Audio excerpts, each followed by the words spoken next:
নেপালের যেই হোটেলে আছে বাংলাদেশ দল, ওই হোটেলে রাজনৈতিক নেতা খুঁজতে ঢুকে পড়ে একদল বিক্ষোভকারী। তখন তারা জানতে পারে হোটেলে আছে বাংলাদেশ জাতীয় দলের ফুটবলাররা। হোটেলে নেতা খুঁজতে এসে বাংলাদেশি ফুটবলারদের দেখে পর মুহূর্তেই শান্ত হয়ে যান বিক্ষুব্ধরা। কাঠমান্ডুতে বাংলাদেশ জাতীয় ফুটবল দল যে হোটেলে অবস্থান করছে তার পাশেই একটি বাড়ি ও হোটেলে অগ্নিসংযোগ করে আন্দোলনকারীরা। পাশের ভবনে আগুন লাগার একটি ভিডিও নিজের ফেসবুক পেজে আপলোড করেছেন বাংলাদেশ অধিনায়ক জামাল ভুঁইয়া। জাতীয় দলের স্ট্রাইকার সুমন রেজা কাঠমান্ডু থেকে গণমাধ্যমকে বলেন, আমাদের পাশের হিলটন হোটেলে আগুন দেওয়ার পর আমরা ভীত হয়ে পড়ি। কখন কি হয় বুঝতে পারছিলাম না।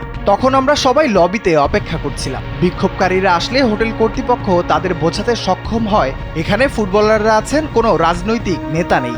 আমাদের লবিতে দেখে আন্দোলনকারীরাও বিষয়টি বুঝতে পারে আর তারা চলে যায়। এখন আমাদের মধ্যে আতঙ্ক কমেছে।